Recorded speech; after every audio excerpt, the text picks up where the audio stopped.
और इस वक्त की बड़ी खबर बलरामपुर से है, जहां मौजूद हैं प्रधानमंत्री नरेंद्र मोदी। वो 43 साल से चल रहे सरयू नहर नेशनल प्रोजेक्ट का शुभारंभ करने पहुंचे हैं। 9,800 करोड़ की लागत का यह प्रोजेक्ट है, जिसकी शुरुआत 1978 में हुई थी, लेकिन फरवरी 2017 तक प्रोजेक्ट का सिर्फ 42% काम पूरा हो रहा। और इस वक्त मुख्यमंत्री योगी आदित्यनाथ सभा को संबोधित कर रहे हैं। आपको सीधे कार्यक्रम में लिए चलते हैं। सरकार के जल शक्ति मंत्री माननीय श्री गजेंद्र सिंह शेखावत जी, उत्तर प्रदेश सरकार में मेरे वरिष्ठ सहयोगी उप मुख्यमंत्री श्री केशव प्रसाद मौर्य जी, जल शक्ति मंत्री डॉक्टर महेंद्र सिंह जी, विधि एवं न्याय मंत्री श्री ब्रजेश पाठक जी, प्रदेश सरकार में ही मंत्री श्री रमापति शास्त्री जी,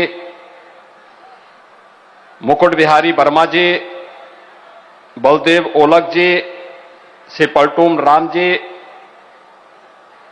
माननीय सांसद श्री ब्रजभूषण शरण सिंह जी,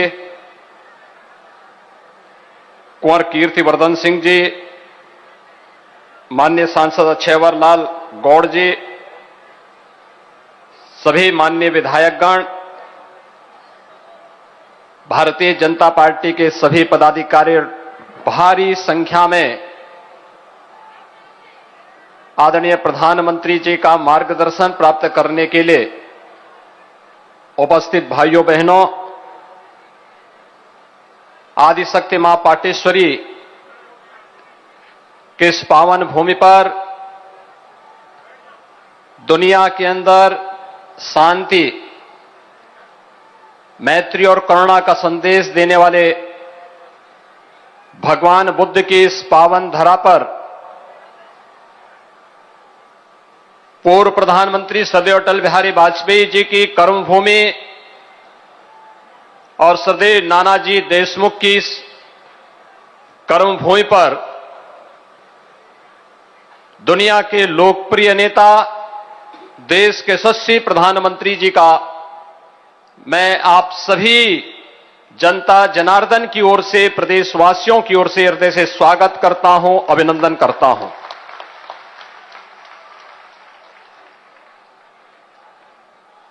भाइयों बहनों,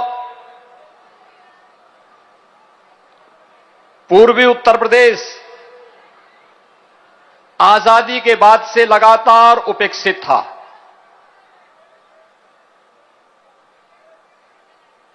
उपेक्षा का कारण यहां की गरीबी, यहां का पिछड़ापन और इस क्षेत्र में लोगों के मन में राष्ट्रीयता का भाव तो था, लेकिन विकास के प्रति जो जज्बा होना चाहिए था, उस जज्बे को पंख नहीं मिल पा रहे थे। हम सब आभारी हैं आदरणीय प्रधानमंत्री जी के कि उन्होंने इस पूर्वी उत्तर प्रदेश में आजादी के बाद के उन सभी सपनों को साकार करने में कोई कोर कसर नहीं छोड़ी। आज उसका साकार रूप देखते हुए मिल रहा है। मेडिकल कॉलेजेस की एक लंबी श्रृंखला, हेल्थ इंफ्रास्ट्रक्चर में इस क्षेत्र में हुई अभूतपूर्व बढ़ोतरी के साथ ही अभी ज्यादा दिन नहीं हुए, मात्र 4 दिन पहले आदरणीय प्रधानमंत्री जी ने गोरखपुर में 31 वर्ष पहले बंद हो चुके खाद कारखाने का उद्घाटन किया है। पहले की तुलना में 4 गुना बड़ी क्षमता के इस खाद कारखाने का उद्घाटन करने के साथ ही अखिल भारतीय आयुर्विज्ञान संस्थान देवीपाटन कमिश्नरी के लोगों को कभी दिल्ली जाने का अवसर अगर प्राप्त हुआ होगा तो देश का सबसे बड़े हॉस्पिटल के रूप में एम्स की चर्चा कभी उन्होंने सुनी होगी, लेकिन आज एम्स गोरखपुर में आ गया है। बीमारी तो यहां पर दिमागी बुखार रहा हो, चाहे वह मलेरिया हो, कालाजार है, डेंगू है, चिकनगुनिया है, यह आम बीमारी थी, इसका उपचार नहीं होता था, बल्कि अज्ञात बीमारी मान करके लोगों को उसके हाल पे छोड़ दिया जाता था। लेकिन प्रधानमंत्री जी ने गोरखपुर में वायरल रिसर्च सेंटर, हर प्रकार की इस प्रकार की बीमारियों की जांच का केंद्र बना दिया है और उसका भी लोकार्पण किया है। 10,000 करोड़ रुपए की परियोजना का लोकार्पण 7 तारीख को किया है। इससे पहले 9 मेडिकल कॉलेजेस का उद्घाटन सिद्धार्थनगर से किया था। एक इंटरनेशनल एयरपोर्ट कुशीनगर के माध्यम से पूर्वी उत्तर प्रदेश और उत्तर प्रदेश को दिया।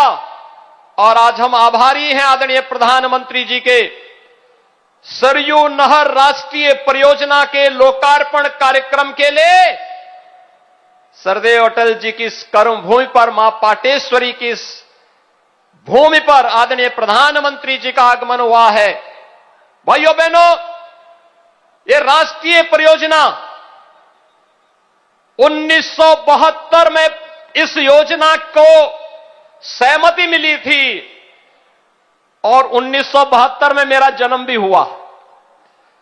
यानी मेरा 1972 में जन्म हुआ, हम लोगों ने पढ़ाई लिखाई करके आगे बढ़ रहे हैं, आदरणीय प्रधानमंत्री जी की अनुकंपा से जनता जनार्दन की सेवा भी कर रहे हैं। लेकिन सरयू नहर परियोजना कभी पूरी नहीं हो पाई। लेकिन इन सपनों को भी पंख लगाया तब जब 2015 में प्रधानमंत्री कृषि सिंचाई की योजना बनी। लेकिन भाइयों बहनों, पहले 2 वर्षों में तत्कालीन प्रदेश सरकार ने रुचि नहीं ली। उससे पहले की सरकार, चाहे वह कांग्रेस की रही हो, बहुजन समाज पार्टी की रही हो या समाजवादी पार्टी की रही हो, उनके अंदर तो रुचि थी ही नहीं। लेकिन जब प्रधानमंत्री कृषि सिंचाई की योजना आ गई तब भी लोगों ने रुचि नहीं ली। और परिणाम क्या था? 1978 से प्रारंभ हुई योजना 2017 तक आते आते लगभग 40 साल बीत गए और 40 वर्ष में भी परियोजना आधी भी पूरी नहीं हो पाई थी। लेकिन जब प्रधानमंत्री जी ने स्वयं इन योजनाओं का रिव्यू करना प्रारंभ कर दिया, समीक्षा प्रारंभ कर दी, देश के अंदर 100 ऐसी परियोजनाओं को लिया और उत्तर प्रदेश से कहा गया कि किसानों की आमदनी को 2022 तक दुगना करना है। दुगना करने के लिए आवश्यक है कि सिंचाई की इन परियोजनाओं को समयबद्ध ढंग से आगे बढ़ाना है।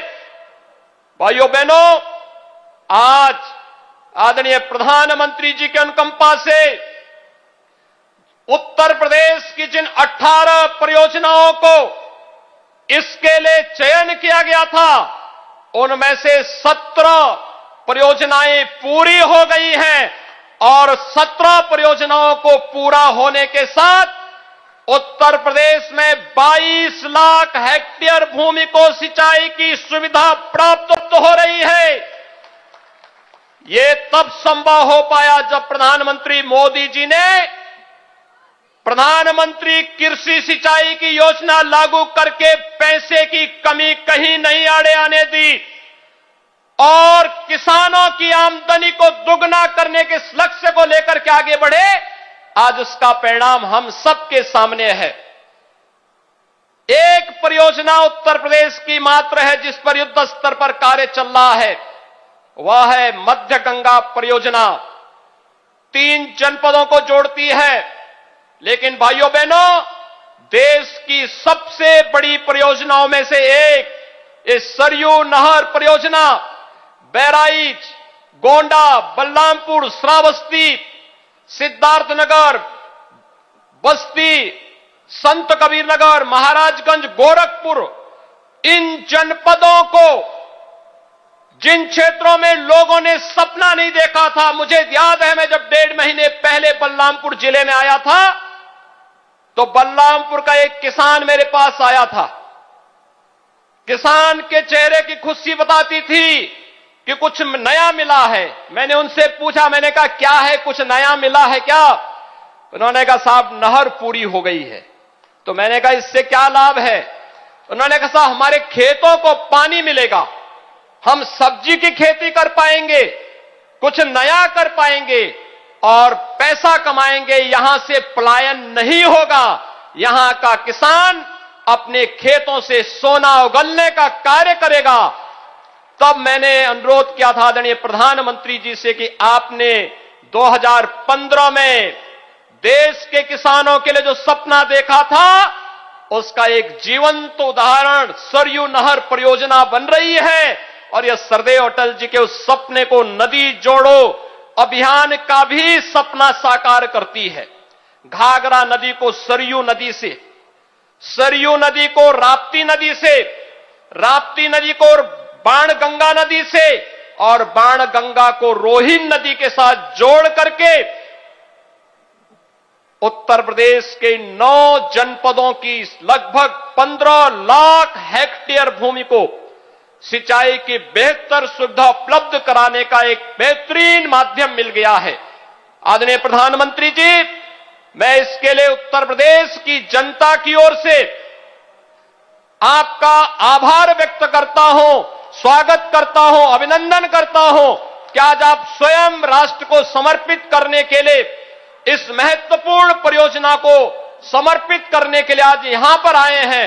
आपका मार्गदर्शन और समय समय पर भारत सरकार के द्वारा दी गई मदद का परिणाम है कि इस परियोजना को एक समयबद्ध ढंग से जो कार्य 40 वर्षों में नहीं हो पाया, उस कार्य को आपके मार्गदर्शन में विगत 4.5 वर्ष के अंदर पूरा करते हुए अपने अन्नदाता किसानों के सम्मान की रक्षा करने और उनकी आमदनी को आपकी भावना के अनुरूप दोगुना करने के इस कार्यक्रम को आगे बढ़ाने के लिए उत्तर प्रदेश सरकार पूरी प्रतिबद्धता के साथ कार्य कर रही है। ये पूरा क्षेत्र नेपाल से जुटा हुआ क्षेत्र है। हमने जो पहला बैराज बनाया है जहां पर घाघरा और सरयू नदी मिलती है, मात्र 7 किलोमीटर की दूरी पर नेपाल की सीमा प्रारंभ होती है। कितना उस नहर परियोजना आने के बाद कितना रमणीक क्षेत्र बना है, मुझे देख करके लग रहा था कितनी प्राकृतिक सौंदर्य से भरपूर क्षेत्र बनने जा रहा है। इस क्षेत्र में पर्यटन की अनेक संभावनाएं बढ़ेंगी, किसानों की आमदनी आगे बढ़ेगी, यहां के नौजवानों को यहां से पलायन नहीं करना पड़ेगा। अत्याधुनिक खेती के माध्यम से सिंचाई की परियोजनाओं का लाभ उन्हें यहां पर प्राप्त होगा। और आज आप स्वयं भी मां पाटेश्वरी के इस पावन धाम की इस जनपद में पधारे हैं।